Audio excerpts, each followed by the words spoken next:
ఏమాత్రం అందంగా లేకపోయినా కూడా లోకానికి మనకి మనం అందంగా ఉంటాం కదా. ఓ చిన్న మచ్చ ఒకటి వచ్చింది అనుకోండి, డాక్టర్ గారి దగ్గరికి వెళ్ళి ఎన్ని మాత్రలు వాడతామో ఆ మచ్చలు పోవడానికి. కానీ అసలు మచ్చ రావలసిన అవసరం లేనివాడు, అంతటి తెల్లటివాడు స్ఫటికమణి నిభం మచ్చ తెచ్చుకున్నాడు. ఎందుకు మచ్చ తెచ్చుకున్నాడు? లోకం కోసం హలాహలం తాగి.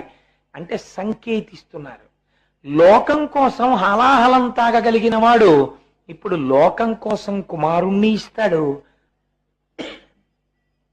లోకమనందున్న వారి మర్యాద నిలబెడతాడు. ఎలా నిలబెట్టాలి? బ్రహ్మజ్ఞాని అయినటువంటి సనత్ కుమారుడి కోరిక నిలబెట్టాలి.